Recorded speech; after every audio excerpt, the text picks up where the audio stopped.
এই ক্লাসে আমরা সেম নিয়মের 2 থেকে 3টে কোয়েশ্চেন নিয়ে আলোচনা করব এবং নিয়মটাকে আগে বোঝার চেষ্টা করব। এই নিয়মের প্রশ্নগুলো আসলে আমরা কিভাবে সলভ করব সেটা দেখব এবং এই টাইপের ইন্টিগ্রালগুলো সমাধান করার ইজিয়েস্ট ওয়েগুলো আমরা এখানে ডিসকাস করার চেষ্টা করব।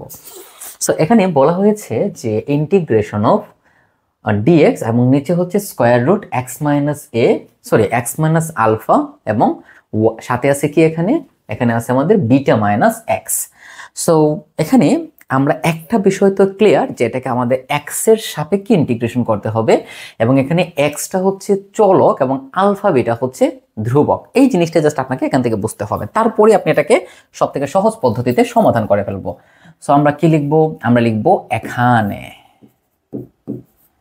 তো অবভিয়াসলি প্রথমত আপনাকে আপনার কোয়েশ্চেনটা লিখে দিতে হবে। সো আমাদের কোয়েশ্চেনটা কি দেখেন, আমাদের কোয়েশ্চেনটা খুবই সহজ, dx divided by square root x minus alpha beta minus x এবং dx তো আমাদের আছে, ঠিক আছে।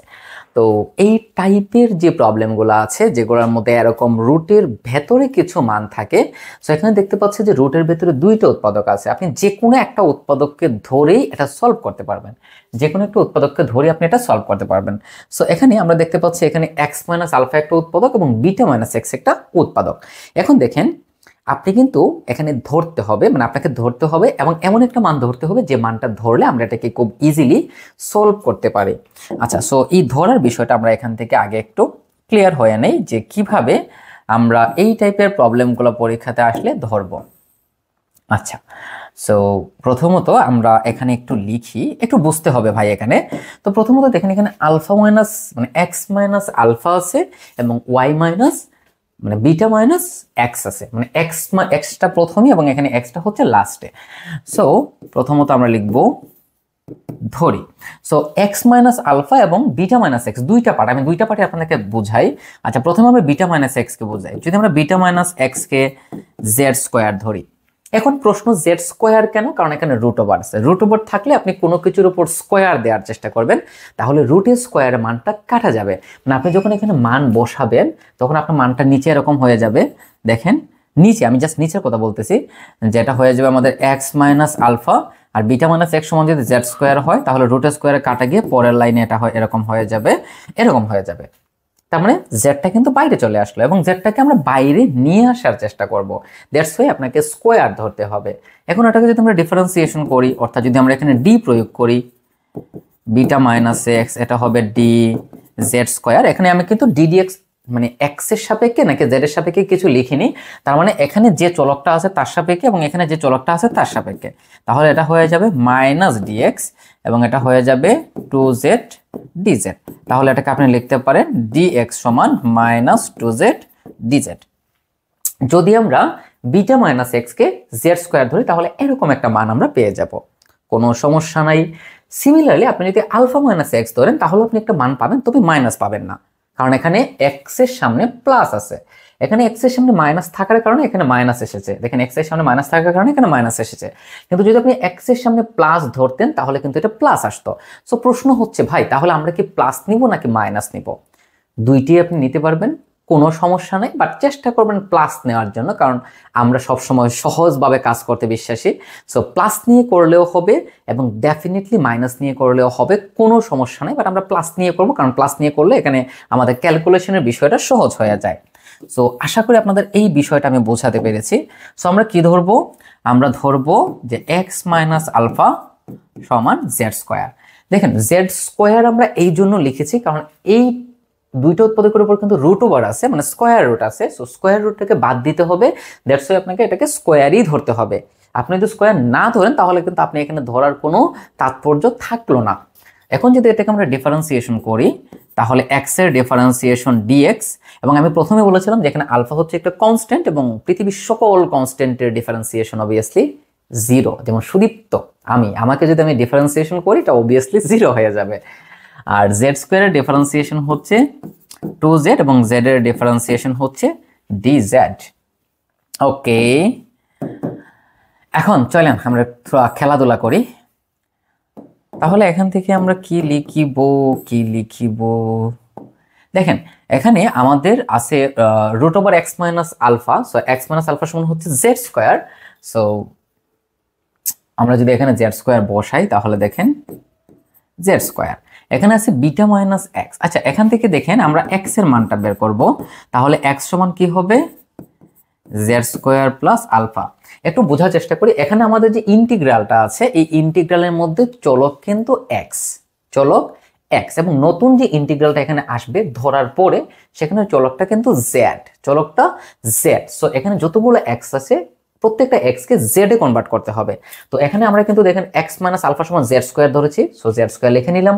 আর বিটা মাইনাস এক্স, তো বিটা তো বিটাই কারণ এটা একটা কনস্ট্যান্ট, আর এক্স সমান হচ্ছে Z square plus alpha. So আমরা একটু লিখি বিটা, বিটা দেখেন এখানে কি আছে মাইনাস, আর এই টোটাল অংশের সামনে যদি মাইনাস হয় তাহলে এটা কি হয়ে যাবে, এটা হয়ে যাবে জেড স্কোয়ার মাইনাস আলফা। ওকে, আর উপরে আছে ডিএক্স, তাহলে ডিএক্স সমান আমরা কি পেয়েছি টু জেড ডিজেড, কি পেয়েছি আমরা টু জেড ডিজেড। ওকে, তারপরে দেখেন এখানে হচ্ছে টু জেড ডিজেড, এখানে জেড এর রুট স্কোয়ারে কাটা যাবে তাহলে জেডটা সামনে চলে আসবে। আর এই পার্টটাকে আমরা এভাবে লিখবো, মানে ধ্রুবক অংশটাকে আলাদা করে নিব এবং চলক অংশটাকে আমরা আলাদা করে নেব। সো এখানে আমরা দেখতে পাচ্ছি যে বিটা এবং আলফা কিন্তু কনস্ট্যান্ট, আমি প্রথমেই বলেছিলাম সেই দুইটাকে আমরা একসাথে লিখব আর এই জেডকে আমরা আলাদা করে লিখব। এখন দেখেন খুব সুন্দর করে, দেখেন খুব সুন্দর করে জেড, জেড এ কাহিনী শেষ। সো এই টুটাকে আমরা সামনে নিয়ে আসলাম, তাহলে এখানে আমাদের কি আসবে দেখেন, তাহলে এটা এরকম হয়ে যাবে, দিলাম। ওকে, এখানে আছে শুধু বিটা মাইনাস আলফা, সো এটাকে আমরা দিব এরকম যে root over beta minus alpha whole square minus z square. আর উপরে তো জেড ছিল, মানে টু ছিল, টুকে সামনে নিয়ে নিয়েছি, সো এটা হয়ে যাবে ডিজেড। তাহলে এখানে আমাদের লাইনটা কেমন হয়েছে দেখেন, এখানে আমাদের যে লাইনটা চলে এসেছে সেখানে আমরা একটা সূত্র অ্যাপ্লাই করতে পারবো। সো আমি সূত্রটা একটু লিখি। সো এখানে আমরা যে ফর্মুলাটা ইউজ করবো সেটা হচ্ছে integration of 1/s square minus x square, মানে এখানে বিটা আলফা দুইটাই হচ্ছে কনস্ট্যান্ট, দুইটাই কনস্ট্যান্ট, সো এটাকে আমরা এ ধরবো, এবং জেডটা হচ্ছে এখানে চলক, দ্যাটস ওয়াই জেডকে আমরা এক্স ধরবো। তাহলে এটা হয়ে যাবে এই ফর্মুলাটা যে integration of 1/√s square minus x square dx. তো integration of 1/s square minus x square dx এর সূত্র হচ্ছে,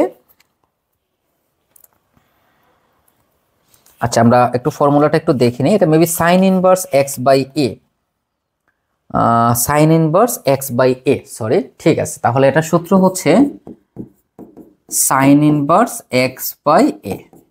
ওকে, তাহলে এখানে দেখেন এখানে এক্স বলতে হচ্ছে জেড এবং এ বলতে হচ্ছে বিটা মাইনাস আলফা। দেখেন টু, আচ্ছা আমরা টুটাকে একটু লিখে নেই, টুটাকে আমরা একটু লিখে নিলাম। তাহলে এটা সূত্র কি সাইন ইনভার্স, আমরা একটু সূত্রটা লিখি, sine inverse x by a, x by a. তাহলে এখানে এক্স বলতে হচ্ছে কত, এক্স বাই এ এক্স, তাহলে এখানে এক্স বলতে হচ্ছে জেড আর এ বলতে হচ্ছে root over beta minus alpha.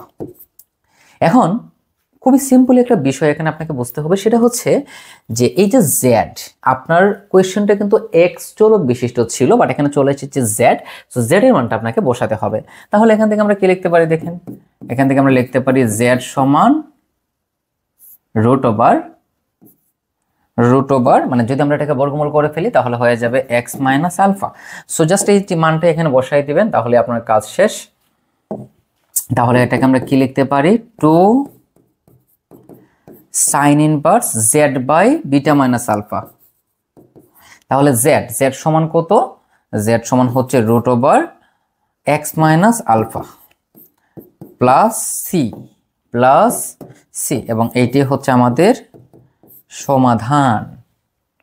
তার মানে হচ্ছে এই টাইপের যদি কোনো কোয়েশ্চেন থাকে আমরা এটাকে এভাবেই সলভ করব। চলুন আমরা আরেকটা কোয়েশ্চেন দেখি, তাহলে আরেকটু ভালোভাবে বুঝতে পারবো। সো এখানেও দেখেন সেম বিষয়, এখানে আপনার কিছু একটা আছে, নিচে রুট ওভারের ভেতরে দুইটা উৎপাদক আছে, এটাকে আমাদেরকে সলভ করতে হবে। চলুন আমরা শুরু করি, শুরু করলেই শেষ হয়ে যাবে, সমস্যা নাই। সো আমরা লিখবো এখানে, তো এখানে আমরা কি লিখবো, এখানে আমরা লিখতে পারি দেখেন আমরা আমাদের কোয়েশ্চনটা একটু লিখি। সো আমাদের কোয়েশ্চনটা কি দেখেন, আমাদের কোয়েশ্চনটা হচ্ছে 2x dx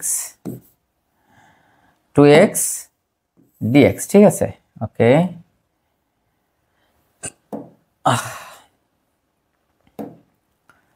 এমনিতেই লিখে ফেলি। আমরা আমাদের কোয়েশ্চনটা লিখতেছি just x square minus a square, আর এখানে আছে আমাদের b square minus x square. একটু ভালোভাবে বুঝলেই হবে বিষয়টা। তো এখানে আমরা কি করেছি, এখানে হচ্ছে আমরা জাস্ট আমাদের কোয়েশ্চনটা লিখেছি। সো আমরা আমাদের যখন প্রিভিয়াস কোয়েশ্চনটা সলভ করেছিলাম তখন বলেছিলাম যে নিচে যে উৎপাদকগুলো থাকবে দুইটার মধ্যে যে কোনো একটাকে আমরা ধরবো, যে কোনো একটার মান আমরা ধরবো, ঠিক আছে। চলুন আমরা ধরাধরি করি কিছু। তো প্রথমত এখানে আমরা কি ধরবো দেখেন, এখানে আমি এক্স স্কোয়ার মাইনাস এ স্কোয়ারকেও ধরতে পারবেন, আবার বি স্কোয়ার মাইনাস এক্স স্কোয়ারকেও ধরতে পারবেন। তো সেম বিষয় আগেরটার মতো আমরা কি করব, আমরা এক্স স্কোয়ার মাইনাস এ স্কোয়ারকে ধরবো, কারণ আমরা মানে পজিটিভ মান যাতে পাই ওই জন্য ধরবো আর কি। বাট পরেরটা ধরলেও হবে, কোনো সমস্যা নাই। তাহলে x square minus a square আমরা ধরে নিলাম x square minus a square সমান জেড স্কোয়ার। কেন জেড স্কোয়ার, কারণ এখানে রুট ওভার আছে, সো স্কোয়ার ধরতে হবে। সো এটাকে যদি আমরা ডিফারেন্সিয়েশন করি, এক্স এর ডিফারেন্সিয়েশন 2x আর এক্স এর ডিফারেন্সিয়েশন dx, z এর ডিফারেন্সিয়েশন 2z, আর সরি z স্কয়ার হচ্ছে 2z আর z এর হচ্ছে dz। উভয় পক্ষ থেকে আপনি 2টাকে বাদ দিয়ে দেন, তাহলে x dx সমান z dz। ওকে ওকে, তো চলুন আমরা এটাকে এখন সলভ করি। তাহলে এখান থেকে দেখেন এটা কিন্তু আরো সহজভাবে এটাকে আমরা এভাবে লিখতে পারি, আরো সহজভাবে এটাকে লিখতে পারি। এখানে উপরে সরাসরি 2x dx আছে, 2x dx আছে, সো 2x dx সমান হচ্ছে এখানে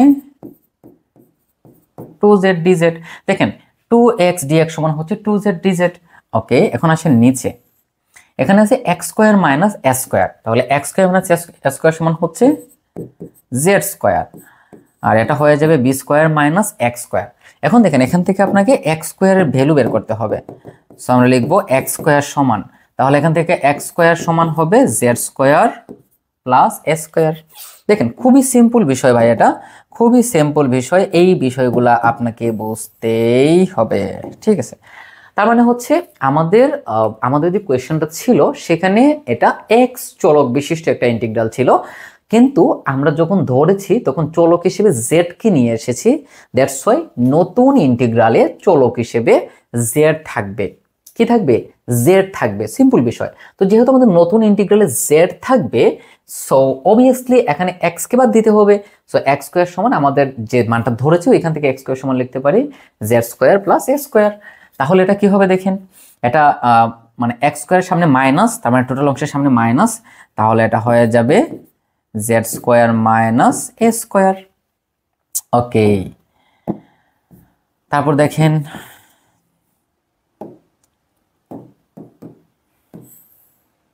আমরা একটু বোঝার চেষ্টা করি। তাহলে এই যে রুট স্কয়ারে কাটা যাবে, চলে আসবে z, তাহলে এটা হয়ে যাবে, দেখেন এখানে a এবং b কিন্তু কনস্ট্যান্ট। দেখেন আমাদের এখানে যে কোয়েশ্চনটা ছিল সেটা কিন্তু x চলক বিশিষ্ট একটা ফাংশন ছিল। x চলক বিশিষ্ট কোনো ফাংশন যদি থাকে, আই রিপিট, x চলক বিশিষ্ট কোনো ফাংশন যদি থাকে সেক্ষেত্রে x টাই হচ্ছে চলক। তাহলে এখানে যেহেতু z চলক বিশিষ্ট ফাংশন, সো এখানে z টা হচ্ছে চলক, a b টা হচ্ছে কনস্ট্যান্ট। সহজ বিষয়। সো আমরা কনস্ট্যান্টগুলোকে আলাদা করে নিব, তাহলে লিখব b square minus a square, আর এটাকে আমরা লিখলাম z স্কয়ার। ওকে, আর এখানে আছে আমাদের 2z dz। ওকে, এখন এটাকে আমরা সলভ করি। দেখেন z z কাটা যাবে, তাহলে এখান থেকে আমরা লিখতে পারবো 2dz 2dz। আচ্ছা, এটাকে এই যে b square minus a square, এটাকে আমরা আবার এরকম লিখব, root over b square minus a square whole square minus z square. এই টু কিন্তু কনস্ট্যান্ট, ঠিক আছে। এখন আপনি ফর্মুলা অ্যাপ্লাই করে দিলে আপনার কাজ শেষ। সো এটাকে আমরা এখানে ফর্মুলা অ্যাপ্লাই করে দিই। দেখেন এখানে যদি আমরা ফর্মুলা অ্যাপ্লাই করি তাহলে এটা কি হয়ে যাবে, টু তো কনস্ট্যান্ট, সো এইটার ফর্মুলা আমরা কি জানি, এটা ফর্মুলা হচ্ছে sine inverse x by a। তাহলে sine inverse z by a বলতে হচ্ছে root over b square minus a square, আর সি হচ্ছে কনস্ট্যান্ট। তো আমাদের প্রবলেম সলভ করার কাজ শেষ, বাট এটা মনে রাখতে হবে যেখানে জেড এর মানটা আপনাকে বসাতে হবে। তাহলে এখান থেকে আমরা জেড সমান কি লিখতে পারি, জেড সমান লিখতে পারি root over x square minus a square. Okay, so আমরা লিখবো 2 সাইন ইনভার্স রুট ওভার, নিচে লিখি রুট ওভার, আর জেড সমান আমাদের কি ছিল, x square minus a square, root over x square minus a square. So খুবই সিম্পল একটা কোয়েশ্চন ছিল এটা, আশা করি আমরা বুঝতে পেরেছি। সো আমরা দিয়ে দেব আনসার। তো এই যে দুইটা প্রশ্ন আমরা এখানে সলভ করলাম, আশা করি এই দুইটা প্রশ্ন সলভ করার মাধ্যমে আমরা এই টাইপের যে কোয়েশ্চেনগুলো আছে সেগুলো সমাধান করতে পারবো, এবং এই রিলেটেড বাকি যে কোয়েশ্চেনগুলো আছে সেগুলো অবশ্যই আপনারা নিজে নিজে সমাধান করে নেবেন। ধন্যবাদ।